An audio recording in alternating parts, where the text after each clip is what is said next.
It's not hard to put on film of Travis Hunter, Ashton Janty, Luther Burden, Alfred Collins, Will Johnson, or many of the other top players in the 2025 NFL draft and see that they are top players. Talking about those players in a coherent way. Now, that's another story. Today, Neil and I talk about grading scale, terminology, evaluation as a whole here on Scouting the League.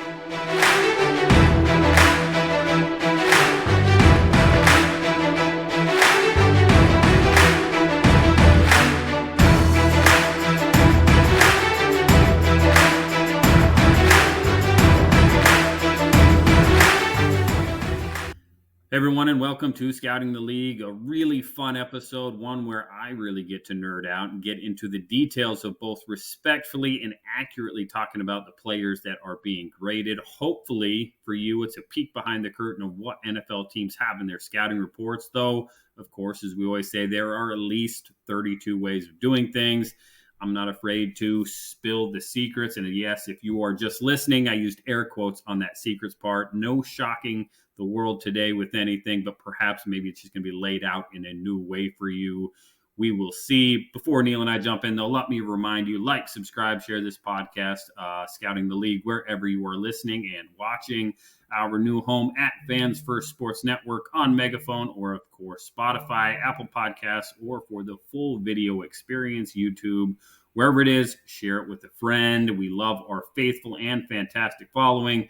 No doubt appreciate them, but let's make this thing grow. Those that love football will get something out of every episode, even if it's just something you want to debate us on.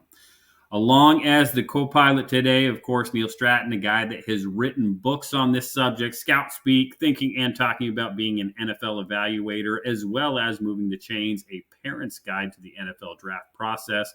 Both of those books are available on Amazon. Make sure you check those out, and you can go ahead and mark his third book coming out in 2025, just prior to the draft. We're going to hold him to it, hold his feet to the fire, all about the 2016 NFL draft. Neil, I'm excited about that one. I'm sure you're excited, and you have the road ahead of you on that one.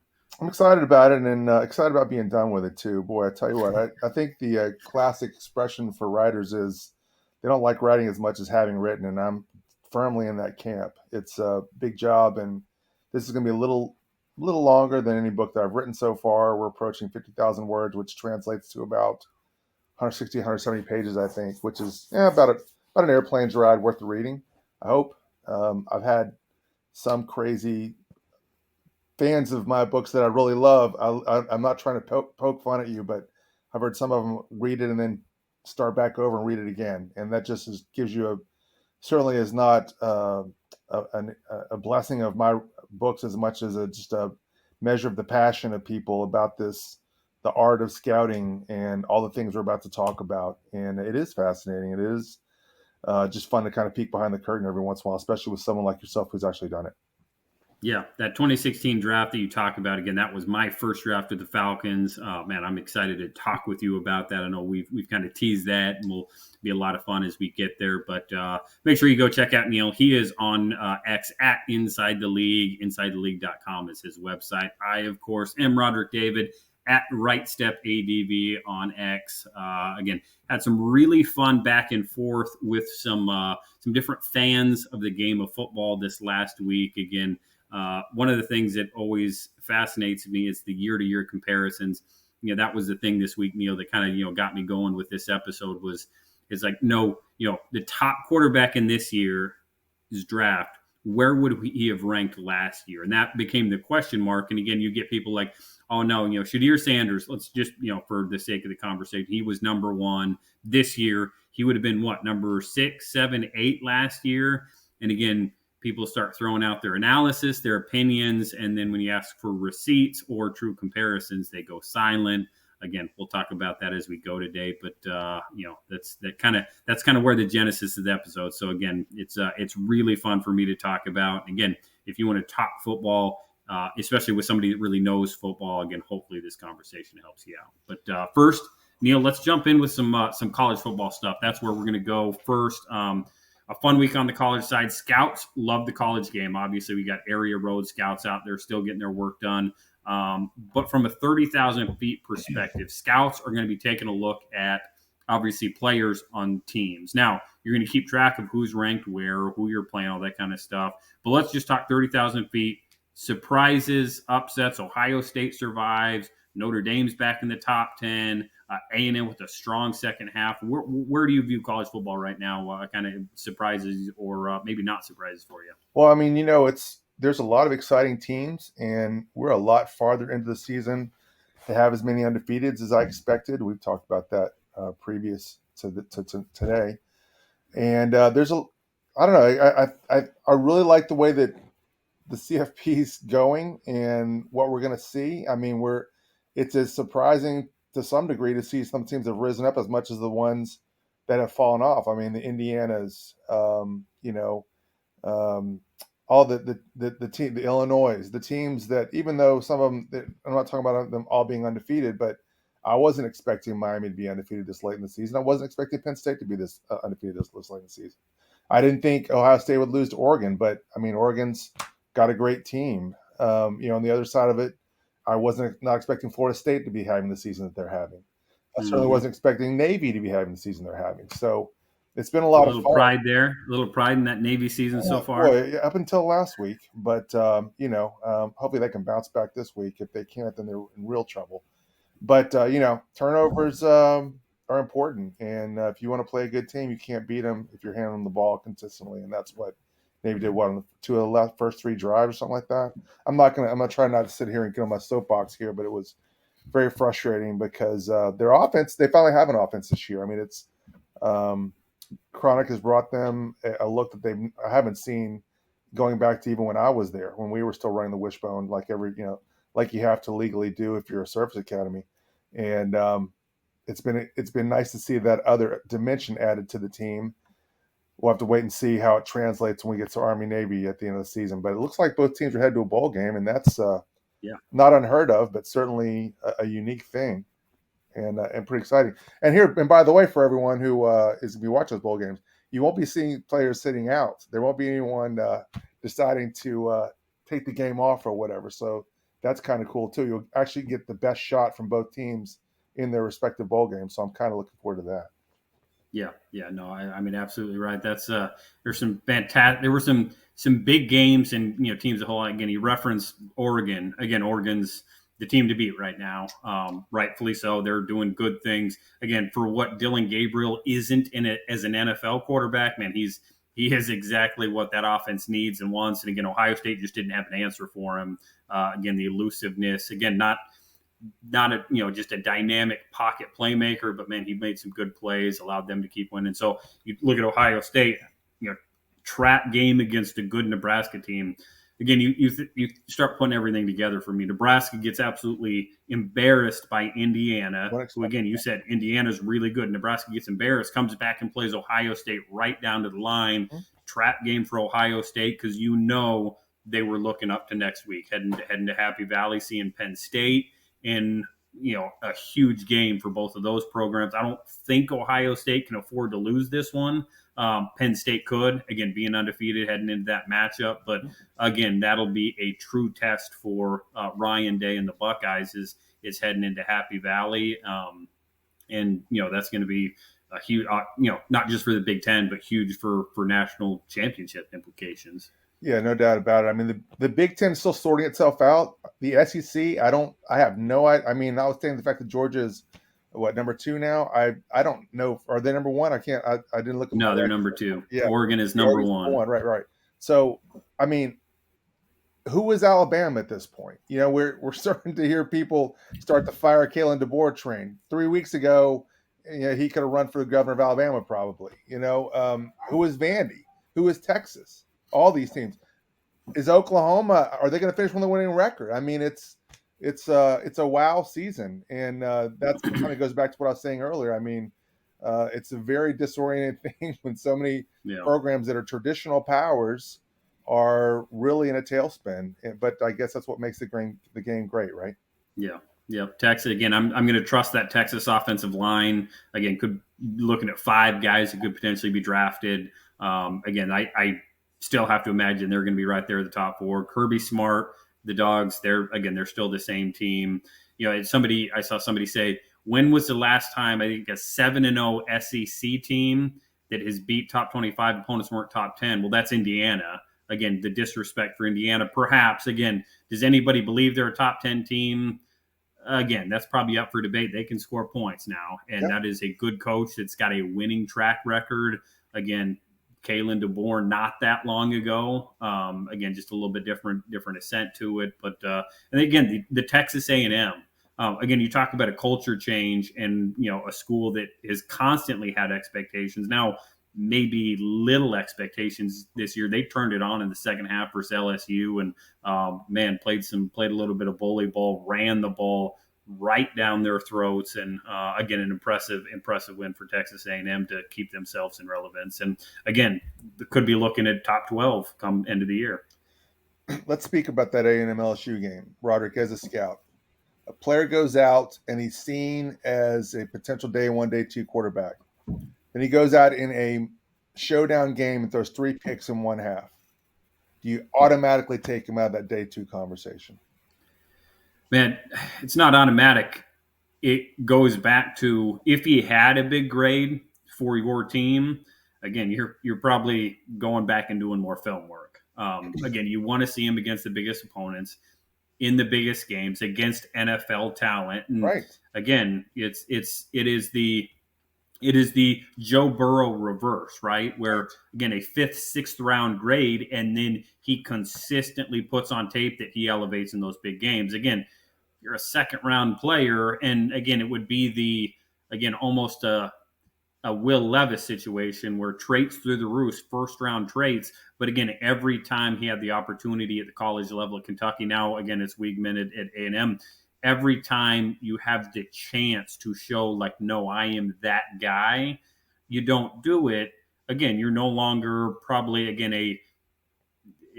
if you're no longer a top day one, day two guy. So if you're not a day one, day two guy, you're a backup quarterback in the NFL. Right. You're getting drafted at least as that. Exactly. And again, that's where, again, I can't imagine, especially with the way this year's gone, final reports aren't going to be in on quarterbacks, especially with the way the schedules are. Again, he's got a chance. I think he can come back. Correct me if I'm wrong. I'm not 100% sure.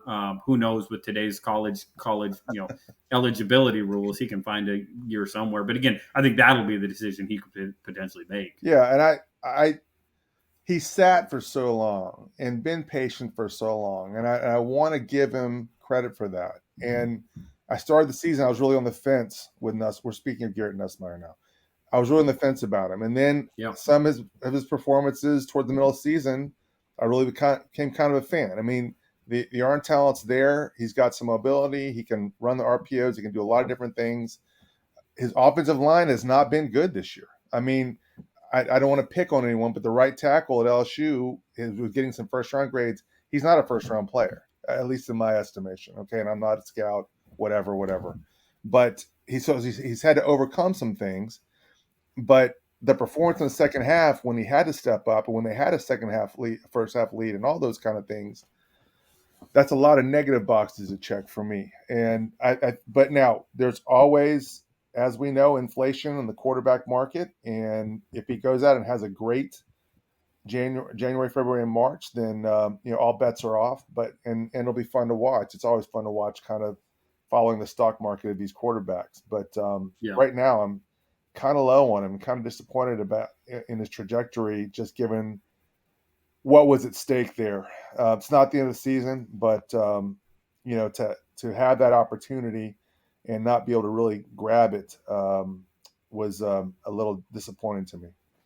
Yeah, no question. And that quarterback, again, we'll get to that conversation with the quarterback because it becomes that value versus round based for quarterbacks specifically. Mm-hmm. Again, something I got in with our friend Jordan Reed at ESPN. Again, he calls it the quarterback tax. Again, you can call it whatever you want, the quarterback elevation, position specific elevation. But again, scouts are going to pay attention to it all, the top talent, every report, every conversation. Again, the conversation today, speaking like a scout. Again, one of the big pet peeves of mine And I would say it's really a habit. And I would say it is a, by design, some of the less reputable draft analysts, the people that I don't pay much attention to. They've got their resources, but when they start talking about players, they talk in fluffy language that has shallow to no meaning, very little consistency. It's easy to hedge.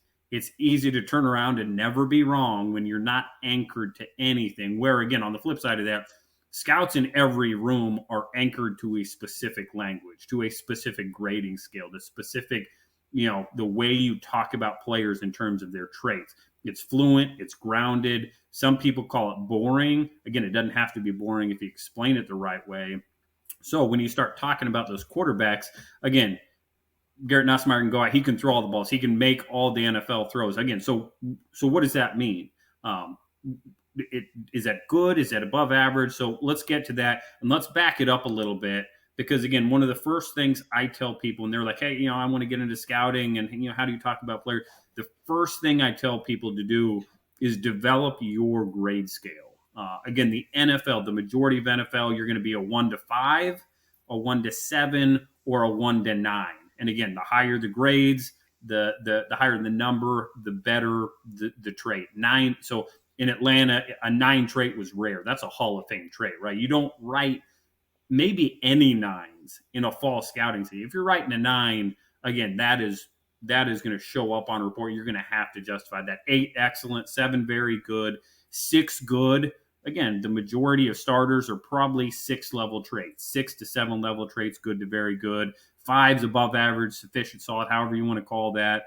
4 is average. That's the line. Most teams between that 4 or 5 is the line. If you're below, if you're average, we don't want you on this team. We got to upgrade you. Even if that's sufficient, you're trying to upgrade. Again, 3 poor, 2 marginal, 1, that's a reject. Again, same thing as the 9. You're very rarely, you're not writing a 1 because if he's playing as a 1 in the college game, again, that's not a very good team. You're probably not even writing a report on that player. Again, 1 to 5 just condenses it down a little bit. You get a little bit more hedge. Again, you end up sitting on that 3 all the time. Same thing, 1 to 7 kind of takes out that middle number.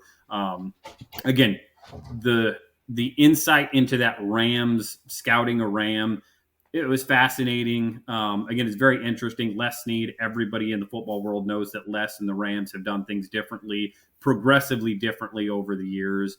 They have their way. Again, that's a hard language to learn on the outside. But again, if you're going to start talking to scouts, if you're going to put it out there that, man, I love this player, and then to compare year to year. Again, Nussmeier to last year's class, that was, big debate this year. Again, where would the top quarterback in this year, a down year for top quarterbacks, where would he compare to the 2024 NFL draft class? Again, Bo Nix, who was drafted at 11, 12, putting up good numbers now for the Broncos. Would he have still been there? Would somebody else have been elevated? And again, if you're not using consistent language year to year, if you're not actually grading traits and what they can do, it becomes really, really hard to compare year to year because they go, oh yeah, he's an NFL quarterback. He's got this, fluffy. He can do, whatever. Again, at the end of the day, what does that mean? If I go back and start comparing reports, where does it all shake out? Well, I think another factor we need to discuss is where do you mark their rating? Okay, I mean, to me, draft day is where the rating. When you're comparing classes to classes, draft day is the end of their grade. I mean, to me, you can't look at what's happening in Denver right now. They're playing, to me, a rather soft schedule. They've got a guy who's seen as one of the offensive masterminds of the league. There's a level of development there that he's getting that other quarterbacks aren't. I don't think, I think we've seen an arc with Caleb Williams where he is starting to play a lot better. But it took a while. There were struggles early on in the season. Sometimes they won despite him. You look at what's happening with Jayden Daniels, proven quarterback guy, almost instant results. He's really been an impressive player. Where were all these? I mean, but I think that a lot has happened, obviously, since the draft, and here we are. We're at midseason now. The level of development is inconsistent. The schedule is inconsistent. The players around him are inconsistent. I mean, it's just really hard to compare apples to apples once they're in the league. And I think it's difficult to say, oh well, it's very fun for fans to say, oh my gosh, how could you have taken Caleb Williams? Look at what Jaden Daniels is doing. Oh my gosh, you took Bo Nix. I mean, and you can do that forever. But there are so many things to consider once a player's already in the league that it's really hard to look back and say, boy, you're so stupid you took this guy. And again, and we've also talked about, well, if some team had taken Jaden Daniels number one, okay, that means Caleb Williams goes to Washington. Maybe he gets a better level of development. Or, and others, oh, well, this team took this guy at 10. Well, almost every team, if they had the number 10 pick, they would have taken that guy there. So it's fun for fans to go out and rip scouts and rip teams and all those kind of people for the decisions they made. But there's a lot more that goes into it. And I think you got to be sensitive to that if you really want to have a fluent conversation and an intelligent conversation on football. So when a college report is done, again, December 10th, December, January, whenever a team locks that grade is with them forever. And again, for players that are drafted, that's probably 4, 5, 6 grades. When a pro scout starts grading preseason film, in-season film for an advance, for free agency down the road, you get different philosophies. And it's a little bit different philosophies on the college side too. Under Thomas, we were looking at by the end of year 2, this player is going to be what? That was the final grade. When Terry came in, little bit different philosophy. What is this player eventually going to be? Again, if it's going to take him 4 years, all right, put the grade after 4 years. The traits are that good. The development just is going to take that long. You better justify why the development is going to take that long. But again, on the pro side, the college grade is still there. Whatever that big-time college grade was, an outlier, a low grade, whatever it is. Pro guys, it's like, what is this guy probably going to do for me this year? Now you're going to recognize traits. You're going to recognize this is a young developmental player. And again, you may add that caveat, but so many times it's like, hey, this guy can't help us now, but he'd be a great practice squad player. Or again, you're thinking more that finished project developmental with those grades. But again, the grades are, you're not going to necessarily compare college grades to pro grades ever. But, and to your point, again, that's the hindsight's 2020, right? Everybody can like, oh man, they should have drafted so and so because he's playing Jaden Daniels. He's playing so well. Again, yes, situation's different, but again, you go back that greatest luck. What did he do at LSU? Again, we don't know what he's going to do at Washington. What did he do at LSU, and why is his grade where it's at? And again, as you start thinking about all these guys going through the college game right now, you're looking at what have they done wherever they are at to this point. Again, there's going to be some projection, but again, come March, April, May, and then especially next fall, again, when everybody wants to question the scout, oh, they don't know what they're doing. It's it's just like throwing a dart up there, just guessing. Again, no, there's a reason why they made the decision. Hopefully, they have good reason, I guess, maybe why they made the decision.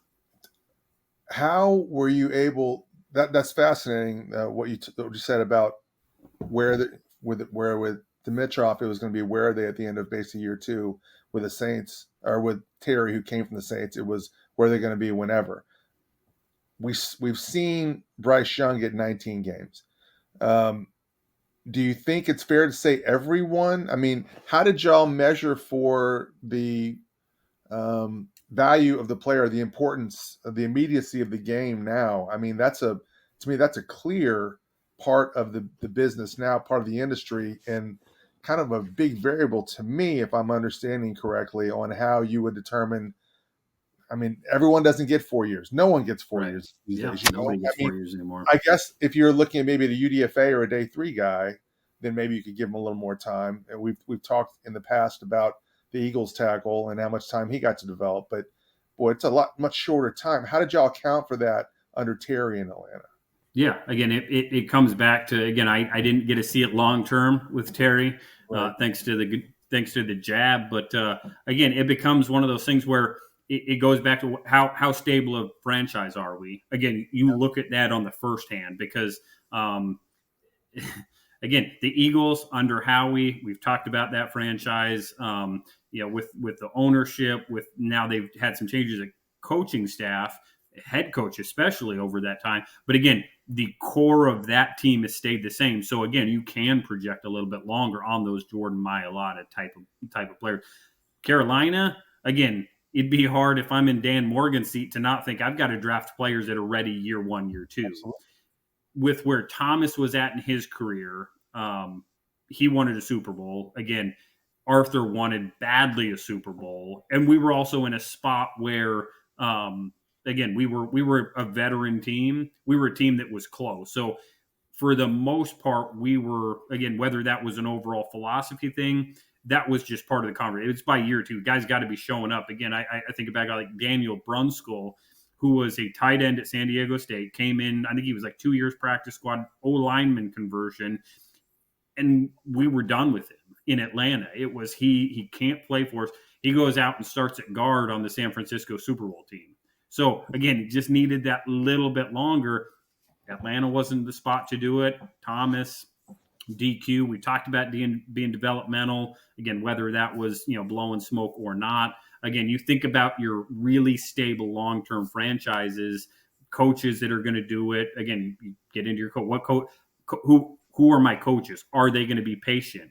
Are my pro scouts going to be patient? Are we in a situation in front of this player where we're not going to be expecting this guy to step up in year two? Again, we have two other young drafted corners in front of him. We can give him 3 to 4 years to develop. Same left tackle. Yeah, we got Jason Peters in front of Jordan. We got Lane Johnson. We don't need him to play for 3 to 4 years because where we're at contractually with this group. Again, all those factors play into it. And again, you're always still going to have the caveat with again, it used to be a capital, was it a capital D or whatever the term was?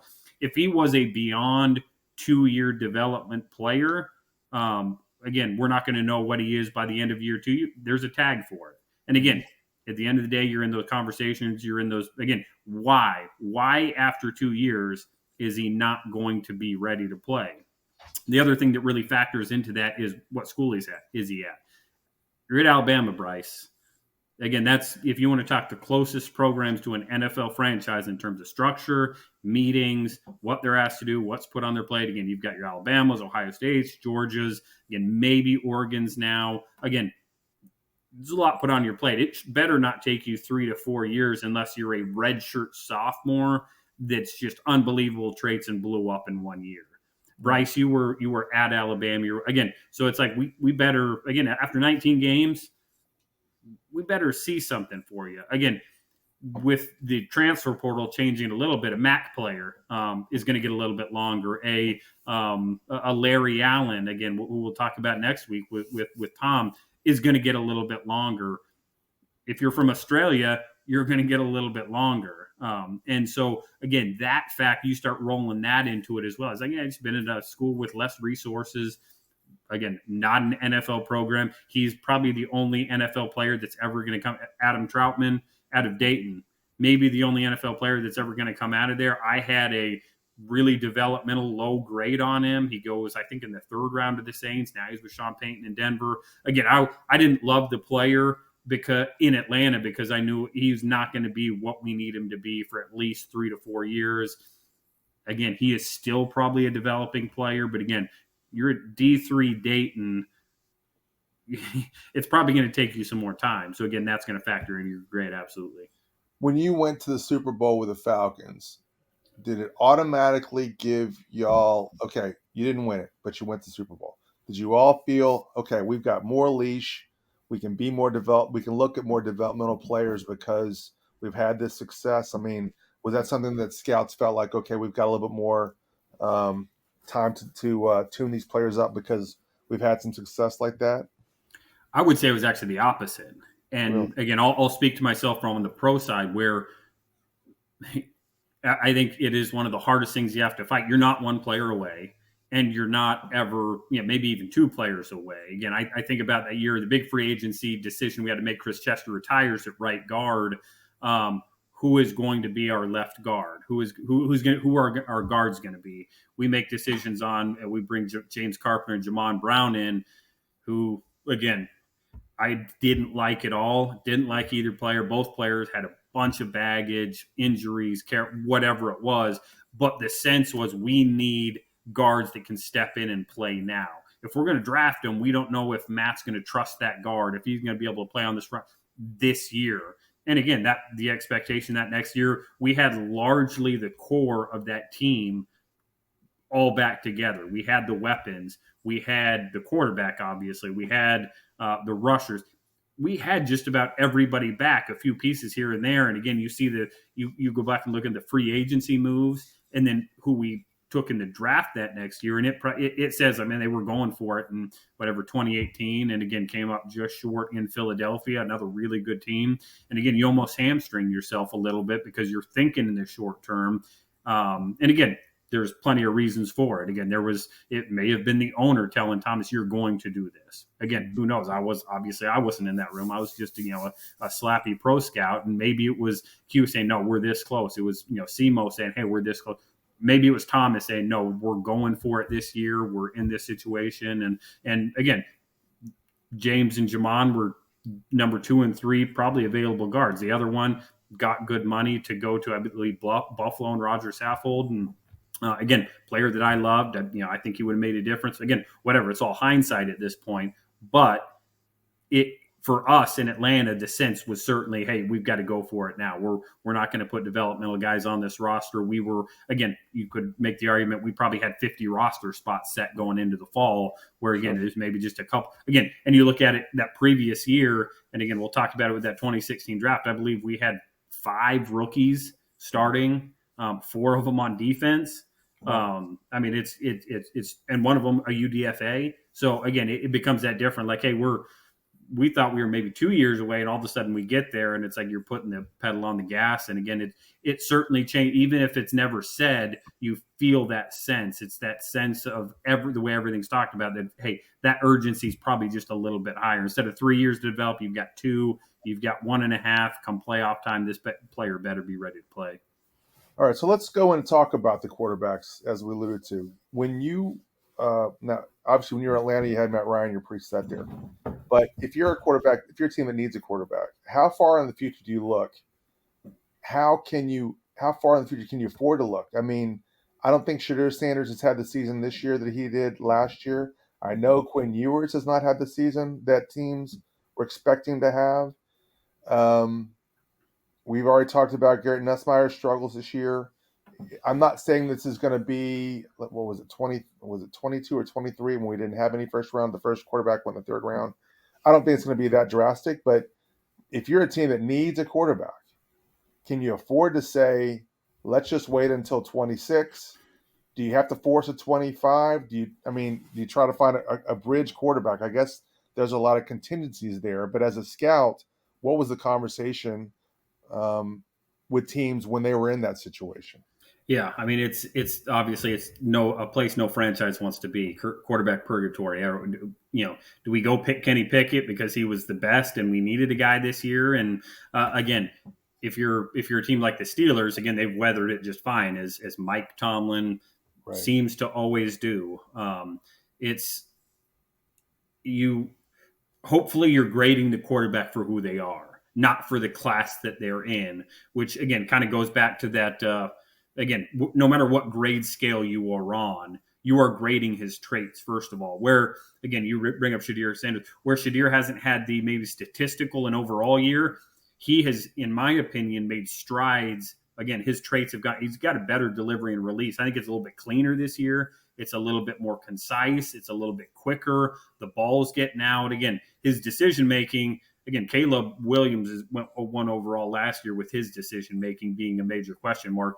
There's a little bit of that, again, old-school gunslinger Brett Favre to Shadir Sanders. But again, if I'm watching Shadir, the traits have actually gotten a little bit better. Again, I want to know about the character, I want to know about that. So, again, I'm grading all those traits. Again, where do those traits put this player? And again, we talked about Jordan in the quarterback tax.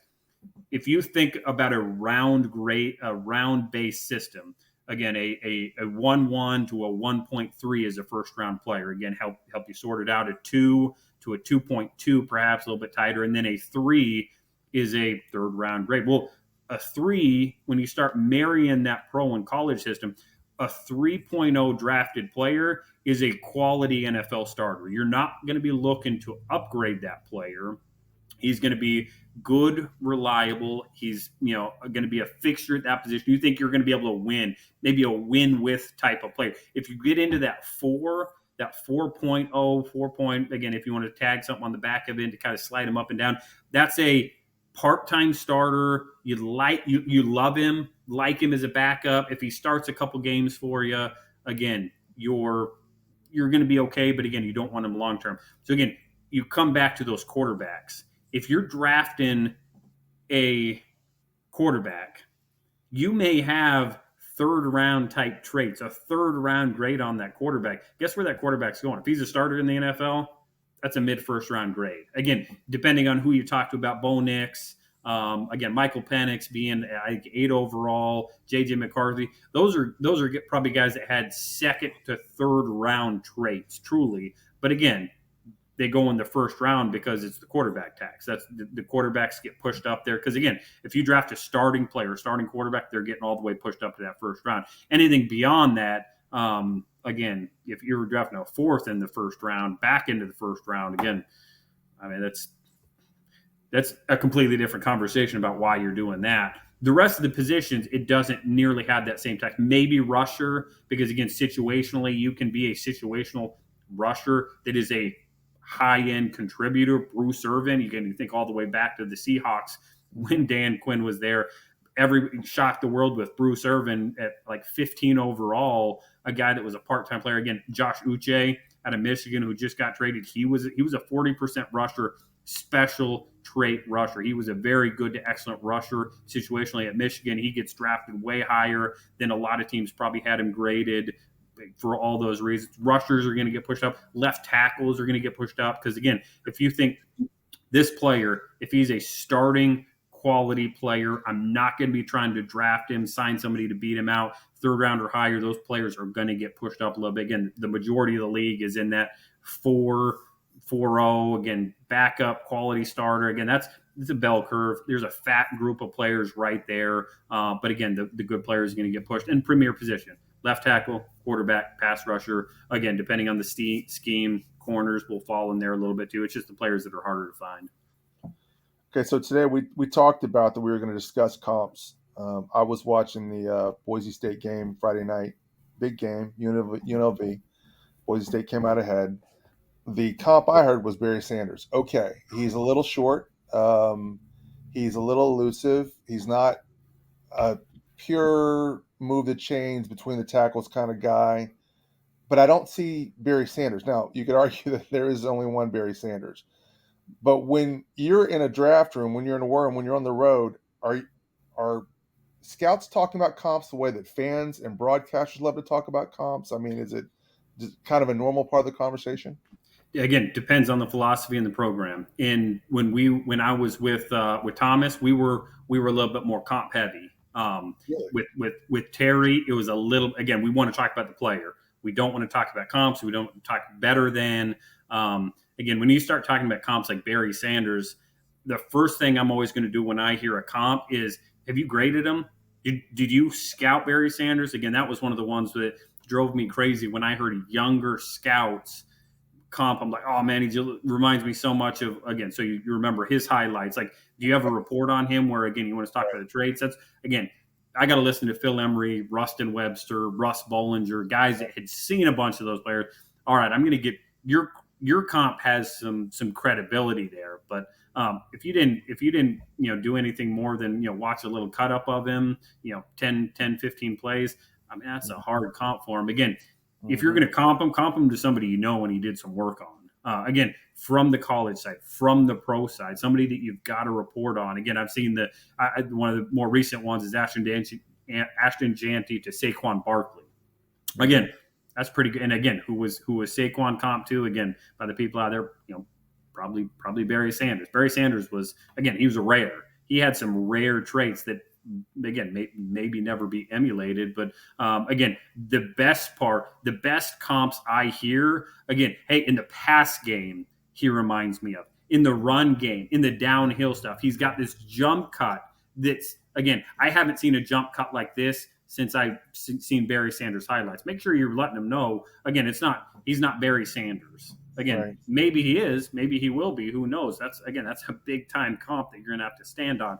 But again, you start breaking down elements of their game and it's like, man, this is, this part of his game reminds me of so-and-so, and this is why. Again, I go back to, Julio Jones was a really hard comp, But again, the comp that we constantly made in Atlanta at wide receiver, Chase Claypool, who obviously has not panned out, he made some contested and off target catches similar to Julio in a way that I hadn't seen. Now, Julio was a way more refined pass, again, route runner. He had slightly better overall hands. He was much more savvy in the way he ran. Again, all the rest of it, I'm not comparing Chase, other than maybe height, weight, speed. But again, I'm not comparing the two players. But that element of the game, yeah, I'm going to go out there and comp that because I feel like I can put on the tape and, at the end of the day, be able to justify the position and the stance that I've made.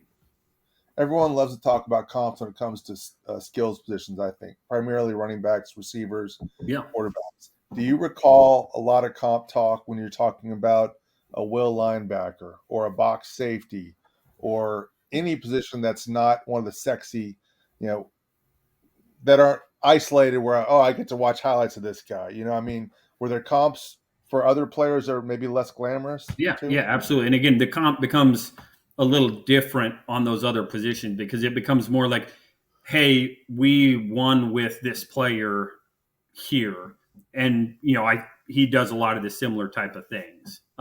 Again, Bobby Wagner to Deion Jones, different types of players, different styles. But again, it was Bobby. He's not going to take on a block. Neither is Deion Jones. But Bobby can run sideline to sideline. He can cover sideline to side. He can cover again Darren Sproles. He can cover Tariq Cohen. He can cover those little shifty guys. Again, you flip it over. KJ Wright, Devondre Campbell.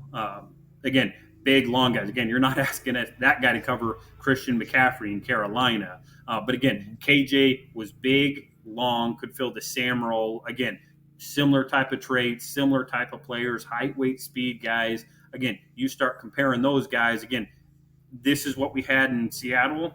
This is what we want in Atlanta. Again, you start going with those things. You go more comp.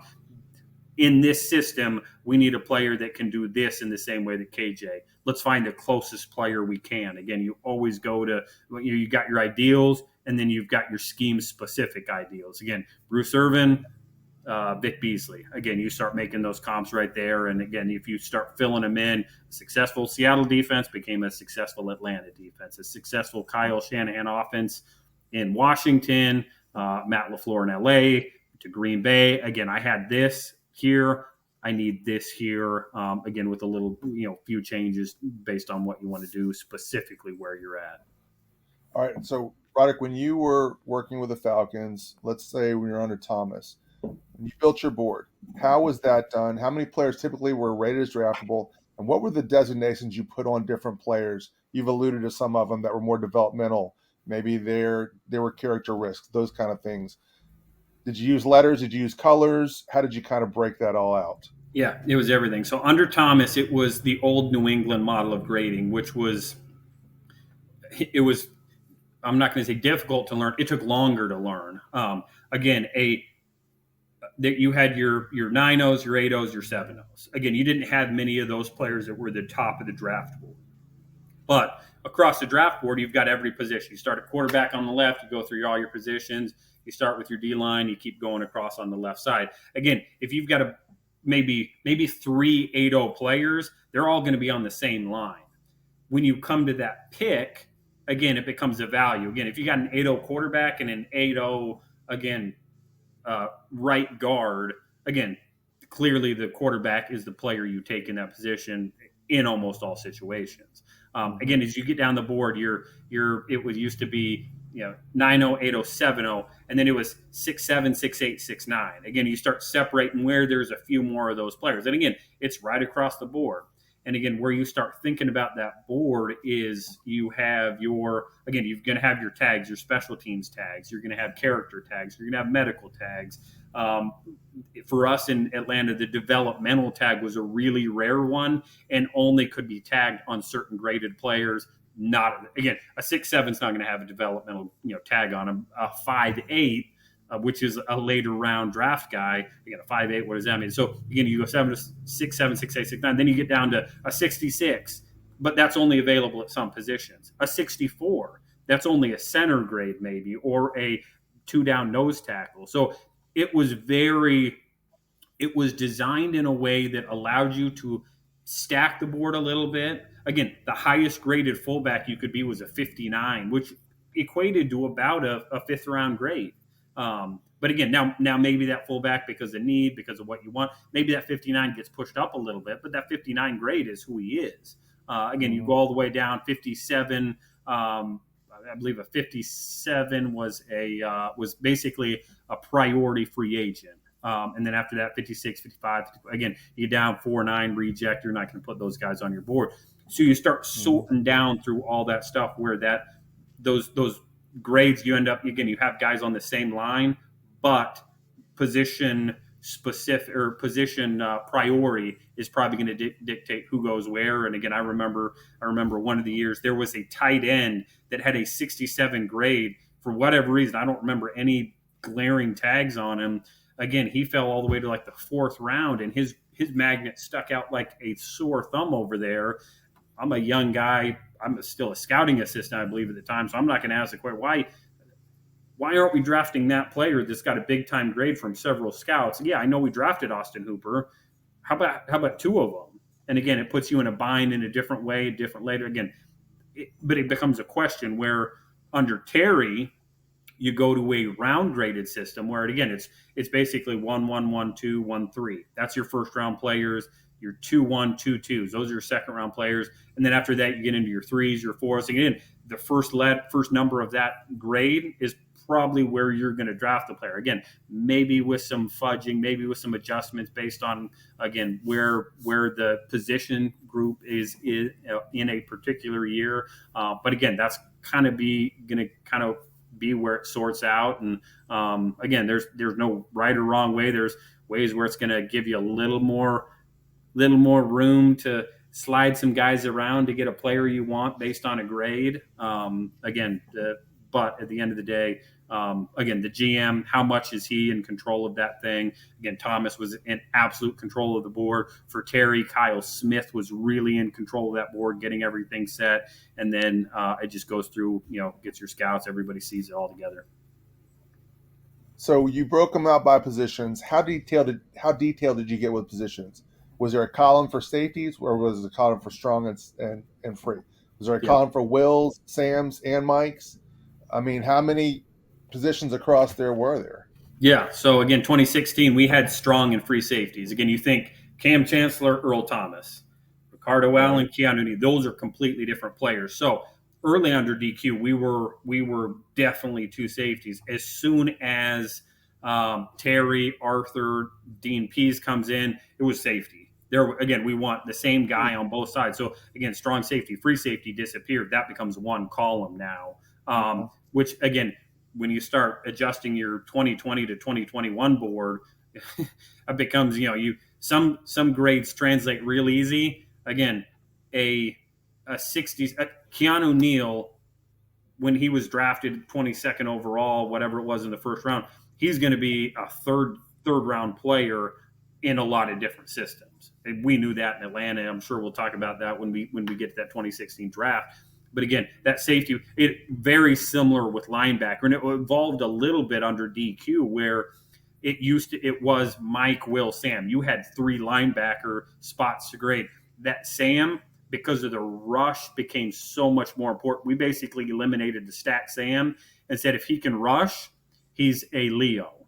If he is a stack player, put him inside, hit your caveats that, hey, this player can also be a player in this situation. So again, Sam disappeared first. And then Mike and Will, again, Devondre Campbell, Deion Jones, very different players. That position, as it evolved, was melded really into one position because of, again, you think about, all right, if we need this, we want this guy to be able to rush. Or, hey, we're going to be going to dime when this guy's on the field. We're going to be a one linebacker team. So again, we need that guy to be able to do a little bit of everything. Again, Dean Pease comes in, and it was no question. It was one player.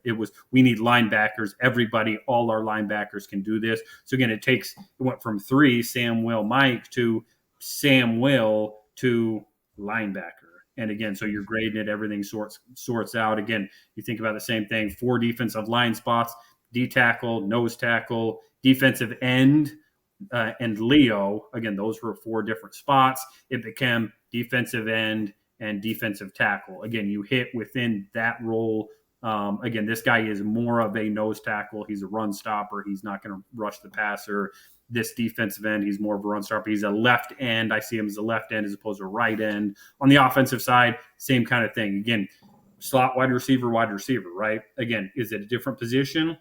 Well, depending on who you want. Again, even under Kyle, the Z and the X were different spots. We wrote them all together, but when you started talking about those, all right, do you see them as a Z or X? So it wasn't part up on the board, but it was in your grade scale. Again, guards, tackles, centers. Again, those were 3 different spots. And again, you go back, it used to be left tackle, right tackle. You would grade each of them. Again, as we evolved under when Sark came in, when it was Dirk Cutter, it became tackle. Both tackles, we need both tackles is the same thing. We need them both to be athletic. We're not going to separate.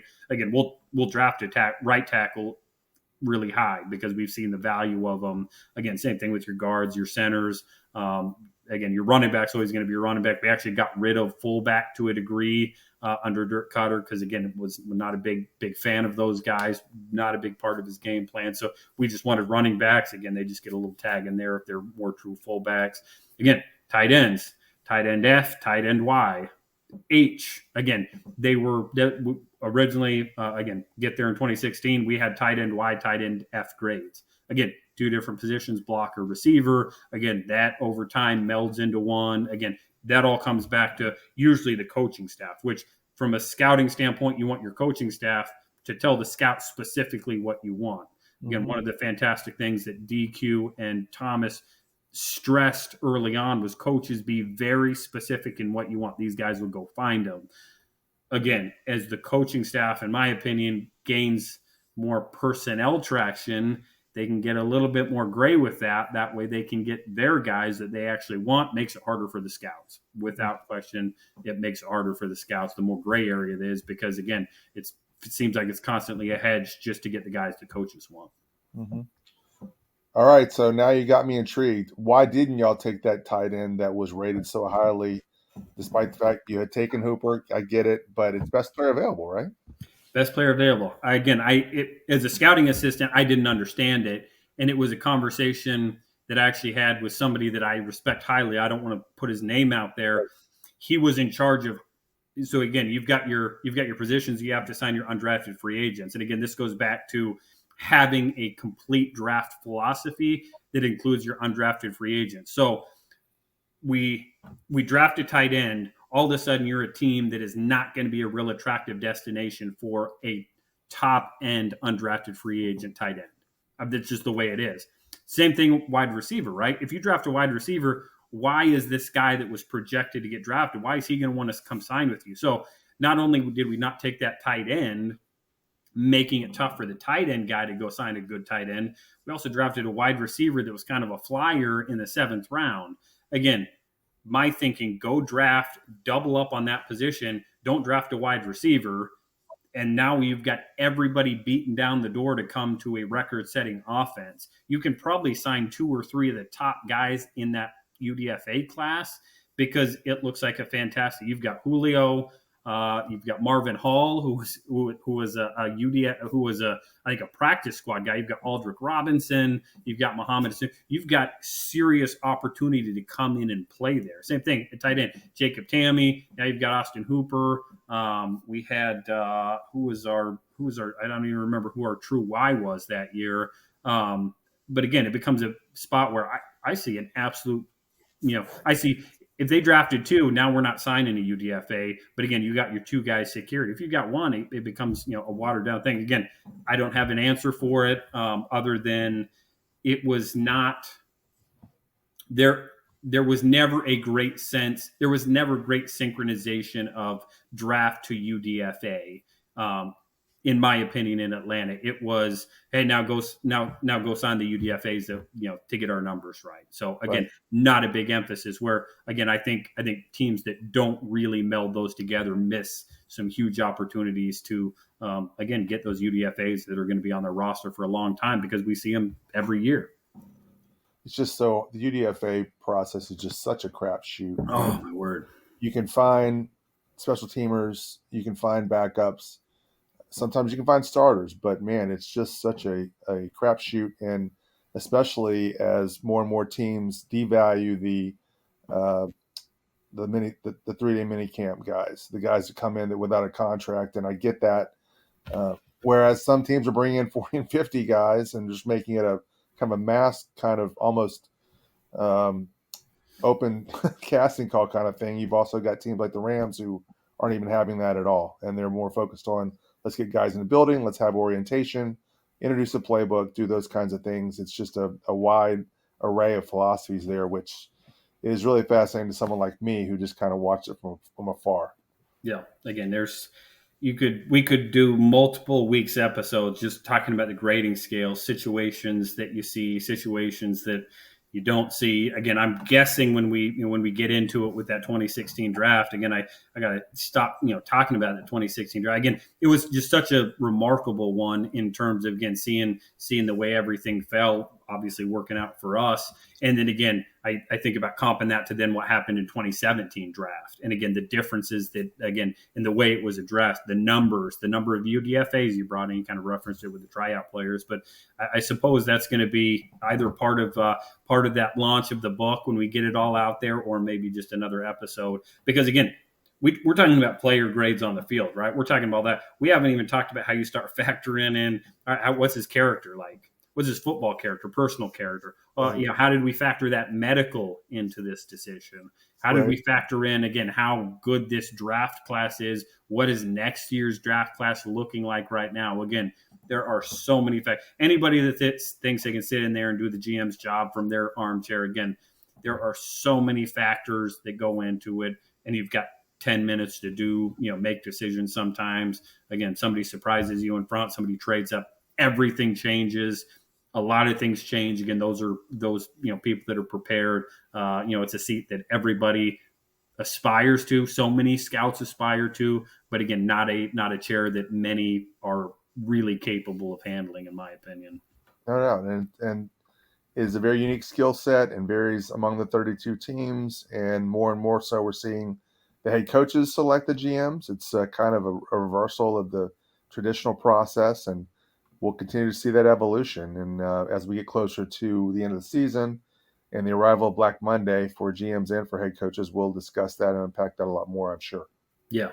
So many, so many questions, so many aspects, so many elements of this. Again, fun conversation. I guess we have to wrap up, but again, we want to know what you think. What questions you have, let us know. Agree, disagree. Make sure you head over to X. Let us know. At Inside the League is where Neil's at. I am at Right Step ADV. Next week, for all of you Cowboys fans, get excited. We've got Tom Siskowski. Hopefully I said it right. I'm sure Tom will correct me next week, but a veteran of 27 years, oversaw the draft for a chunk of those in Dallas. We'll cover everything. Jerry Jones, Larry Allen, drafting in Dallas, another really fun insight episode into one of the more unique front offices in all of football. Hopefully we don't have breaking news next week after another poor Dallas showing, because that would make it tough to have an episode with Tom where we just didn't want to talk about that. Again, look forward to Dane Brugler being back on here as well in a couple weeks. Again, we'll also be talking GMs and front office names to watch. No other positions have opened up to this point, but we all know the football world moves fast. But in that football world, always remember, keep your priorities straight. For some of us this week, that means dressing up and going trick-or-treating. Neil, I'm excited to hear what you're going to be. I'm sure you, the kid, I guess your kids are probably a little bit older. I'll be out there. I'll be getting the candy, so I'm going to have a little bit of fun with it. So happy Pumpkin Day to everybody out there. Stay safe. Have fun. Keep scouting.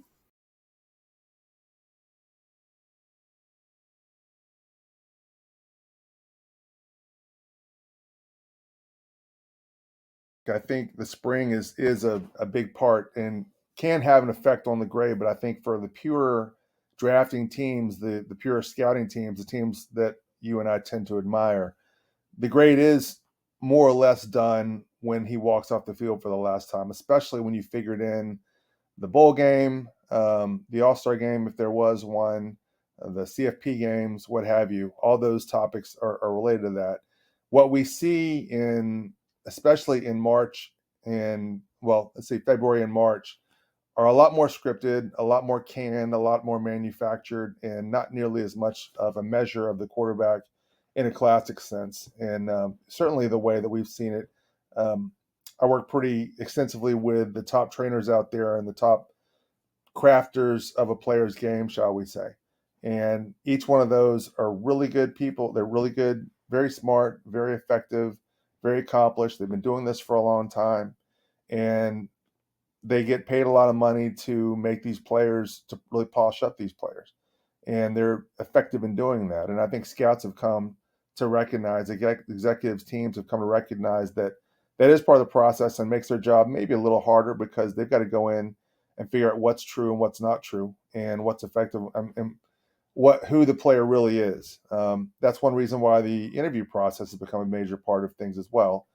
That's one of the things we do is kind of help, again, kind of get these kids brushed up, polished up when it comes to the interview process. If you are not familiar with the game, that interview process pretty much starts during the season, especially with some teams that give scouts more access. But especially it starts in the All-Star game process, beginning with the first game, the College Gridiron Showcase, and going all the way through the Senior Bowl, the last game among the five majors, but also at the Combine. And we've seen all the All-Star games really define their interview process. When I started going to All-Star games in the early 2000s, the interview process was I stationed someone at the escalator with pictures of the players, and when someone comes down, they grab him and they pull him off to some room where members of the scouting staff are sitting and kind of waiting. And it was a very touch and go process. And at the Shrine game, very famously, the Giants would come early because they have a lengthy exam that I think it's like a 2-hour kind of test that they wanted every player to take, especially all the top prospects. And so they would show up early and station a guy kind of in the breezeway at the hotel that used to where everything took place, the Shrine game, up until within the last few years. And all he would do is just grab players and take them to the room and get them started on the exam. It was like kind of like taking the SAT. Not a measure of intelligence per se, but a measure of tendencies and personality and some skill as well. But generally speaking, it kind of gave you an overview of everything. I mean, I've never taken the exam, but it was kind of legend for how long it was. So the interview process is a big part of it, and that's not something you see necessarily on the field, but it is a big part of the evaluation process and something that is important.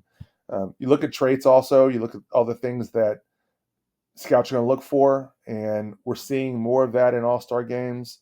Again, the game that I work with, the College Gridiron Showcase, involves a lot more of, because there is no game at the end of the week, there's a lot more of, hey, we're gonna set you up in situations where we're gonna look at you and we're gonna kind of expose you. A lot more one-on-ones, a lot more drills that are designed to showcase your arm or your ability to get off the ball or your ability to bend or your ability to run routes, or all the things that scouts are looking for that you may not see in a setting that is geared towards having a game at the end of the week. But I think every game now is gearing a lot more towards that. That's why you're seeing a lot more one-on-ones in Mobile and a lot more film of that. And even Senior Bowl is starting to kind of put that out there and make it a central part of their broadcast and the video that you see online and the shorts that you see on social media and what have you. So everyone is trying to focus in on making sure those traits are measured and that scouts really get a good look at all those kind of things. And they really have some idea of what a player is, even more so than going out in their biggest games, conference games or whatever, and being winning the top matchups they're going to see on a game for game basis.